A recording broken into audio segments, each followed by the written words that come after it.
Salut les amis de eSport TV, merci encore de la confiance renouvelée les gars, merci de des like, merci de d'abonner, merci également de baisser les commentaires, un plaisir renouvelé chaque fois de partager des informations yi mbokki sénégalais yi fépp fu la mënti nekk 14 régions du Sénégal àdduna wërngal këpp ñu ngi leen di jaajëfal ñi nekk également ci lal hôpital ak ci kër yi te du feebar yàlla na suñu borom fëgg seen bopp ngeen wër ak jàmm ñi nekk ci kaso yi njuumteef yóbbu leen fekk également suñu borom tegal leen ci yoonu dëgg delloo leen seen njaboot ngi également dëddu àdduna suñu borom xale leen àjjana fi daw si gars yi te yéexee ñu on avance ensemble dans la magie de eSport TV actualité oblige on va parler de mercato gars yi mais aussi on va parler ci li nga xam ne mooy Liverpool qui ne compte pas lâcher partir Sadio Mané pour 30 millions maanaam Liverpool bëggut a bàyyi Sadio Mané mu dem ci 30 millions mën a def également li nga xam ne moom la Bayern def ak ñii di donc kii di Lewandowski également ak Sadio Mané nga xam ne waa Bayern wax nañ ci lu leer loolu la ñuy waxtaan mais d'abord gars yi xool leen joueur bi retenez son nom Diardiou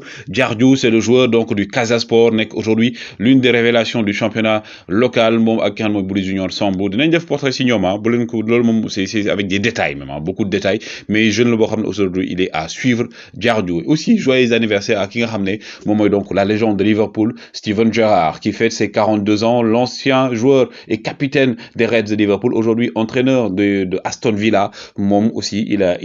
fait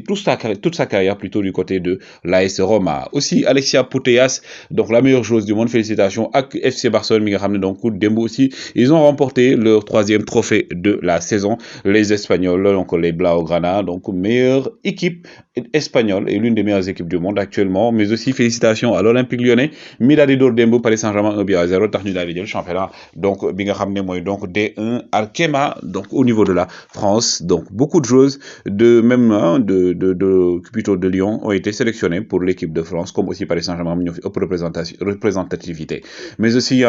l'hommage rendu à ki nga xam ne mooy Marcelo pour ses adieux Marcelo mi jóge Real Madrid gis ngeen ko moom mu ne aujourd'hui bi su jooy bi su feet la ndax ñu ñoo jël Ligue des Champions moom mi jël 5e trophée Marcelo qui égale également ki nga xam ne mooy Cristiano Ronaldo en matière de trophée donc Ronaldo qui a quitté le Real de Madrid après son 5e trophée ki nga xam ne aussi mooy Marcelo aussi day quitté Real de Madrid gannaaw bi mu amee aussi 5e trophée comme Cristiano Ronaldo et la bonne nouvelle aussi mooy que ne ki nga xam ne mooy waxoon naa leen ko donc le Luka Modric moom annoncé na ne prolongé na contrat am du côté du Real de Madrid pour une année supplémentaire donc ce qui veut dire que moom il va rester joueur du Real de Madrid jusqu'en 2024 donc qui nga xam ne mooy le Croate l'un des vétérans de cette équipe de Real de Madrid pendant ce temps aussi le Real de Madrid qui veut donc prolonger ki nga xam ne mooy Vinicius Junior selon Fabrizio Romano donc nee nañ 2027 ba 2028 même 2028 lañ bëgg a prolonger ki nga xam ne mooy donc Vinicius Junior yokk salaire am entre autres ak indemnité yi et tout kii nag di moom Eden Hazard nee na l'année prochaine ce ne sera pas le Hazard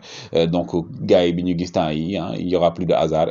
dëggantaan yi nekkoon ci Chelsea la ñuy gisaat ne loolu gëm na ko mu ne l'année prochaine vous aurez un autre agent ce sera une autre chose on lui souhaite en tout cas bonne chance moom mi nga xam ne ba mu ñëwee Real Madrid gisul dara deful dara ndax ay blessures yu bëri et ce sera officiel aujourd'hui gars yi dans les normes li nga xam ne nag mooy jënd bi nga xam ne gouvernement anglais da koy officialiser dëggantaan ñu signer papier et tout pour ki nga xam ne mooy Todd Boehly nekk le nouveau propriétaire de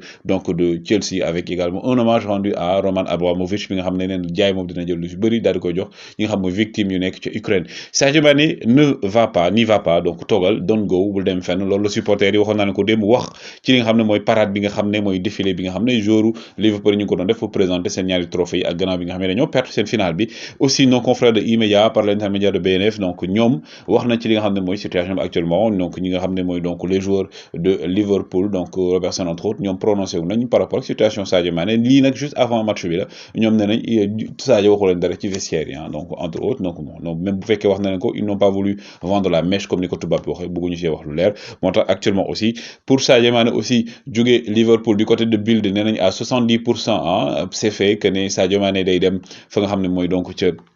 Bayern de Munich mais Liverpool actuellement bëggut a bàyyi Sadio Mané mu demee noonu pour ñoom day yomb parce que déjà Sadio Mané dese na ko 1 an de contrat et que aussi côté boobu il faut les comprendre duñu brader maanaam duñu jaay Sadio Mané duñ ko wanteer ci 30 millions même bu fekkee ne discours Sadio Mané bi indi na loo xam ne nag mooy coow lu bëri je tiens à remercier les fans pour tout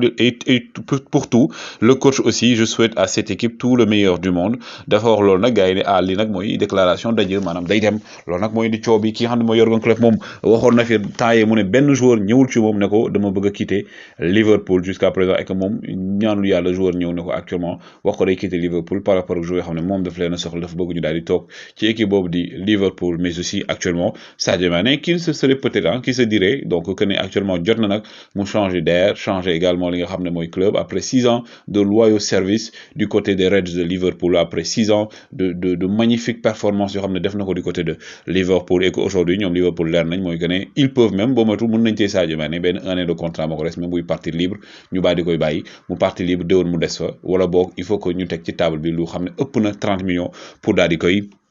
bàyyi mu dem bu fekkee ne Bayern de Munich bëgg na ko wax naa leen ko les Bavarois ki nga xam ne nekkoon nañ image baa ngi nii ñëw nañ aussi ci seetaani finale Ligue des Champions bi peut-être également pour superviser ki nga xam ne mooy Sadio Magnifique Mané et ils ont dû être séduits parce que Sadio Mané il a fait un match correct même bu fekkee ne dugal laal na fa baar bi moom moo fa nekkoon l'attaquant le plus présent ci ñett ñi et aussi ki nga xam ne mooy donc voilà Bayern de Munich ñoom seen priorité aujourd'hui mooy que jënd Sadio Mané et ñoom wax nañ ci lu leer aujourd'hui l'idée du Bayern de Munich du ñëw jënd Sadio Mané pour mu daal di remplacer ki nga xam ne Robert Lewandowski parce que wax nañ ko ñoom ki nga xam ne mooy seen entraîneur président wax na ko muy donc Karl-Heinz Rummenigge nee na aujourd'hui l'objectif de l'équipe mooy renforcer wu et que tey ki nga xam ne mooy donc Lewandowski moom xam na ne am na benn 1 an de contrat bu ko desee du côté de Bayern et que Bayern aujourd'hui amagul intention bàyyi ki nga xam ne mooy Lewandowski il sait que Lewandowski il savent plutôt que Lewandowski c'est un professionnel donc moom bu ñëw même bu fekkee nu dem il va être professionnel ba année prochaine mu daal di dem yoonam mais ñoom li ñu bëgg mooy convaincre entre temps mu daal di fay toog et que aujourd'hui Sadio Mané ñëwam comme ils l'ont dit ce n'est pas pour concurrencer ki nga xam ne mooy Robert Lewandowski au contraire c'est pour aujourd'hui former avec Robert Lewandowski l'un des duos les plus magnifiques du monde mais également du côté de l'Allemagne Robert Lewandowski bi nga xam ne gars yi c'est le meilleur buteur moom la wax naa ne moom lañ jox donc soulier d'or meilleur buteur d'Europe donc moom lañ ko jox encore cette année-ci pour man bu dee dugal bi rek li ñu naan suñu góol bi kenn du ko dugalee noonu waaye suñu joueur bi kenn du ko drawee noonu ci dugal bi parce que aujourd'hui Robert Lewandowski est le meilleur attaquant d'Europe depuis près gars yi 2019 ba léegi mi ngi enchaîné performance et imaginez gars yi ngeen am duo Sadio Magnifique Mané Robert Lewandowski donc ce serait quelque chose mais aussi attention parce que aussi gars yi ñu ngi ne ce n'est pas simplement le Bayern qui serait sur Sadio Mané on parle du Real même bu fekkee ne Real defagul proposition faisagul boppam on parle également de Liverpool mi ko war a teewaat loolu possibilité comme ni ma leen ko wax parce que Liverpool ñoom neen dese na ko 1 an de contrat et tout on parle aussi du Paris Saint-Germain bi nga xam ne aussi ñoom ñi ngi am gët ci Sadio Mané mais li ñuy jàpp ne mooy équipe bi gën a concrète mooy imaginer leen Sadio Mané Müller ak Robert Lewandowski dans la même équipe ce serait quelque chose d'extraordinaire gars yi donc ñi ngay wax aussi ne bon Bayern mënu fa dem jël Ligue des Champions plutôt jël Ballon d'Or moi je pense que ça n'a rien à voir gars yi ça n'a rien à voir donc quand tu as un attaquant comme Robert Lewandowski yow tamit nga nekk équipe nationale yàlla bu la jëf suturale ngay dem fu sori entre autres il a la possibilité effectivement de se montrer et que bu leen fàttali après il y a la coupe du monde qui vient derrière et tout Sadio Mané en tout cas qui a l'embarras du choix qui a plus de 3 offres sur sa table gars yi wax leen seen gis-gis comme je dis Liverpool mën na bañ a bàyyi Sadio Mané mu dem donc parce que ñoom nee nañ duñ ko wanteere noonu et que aussi dese na ko 1 an de contrat woy leen laay woy leen di abonné gars yi jaa ngeen jëf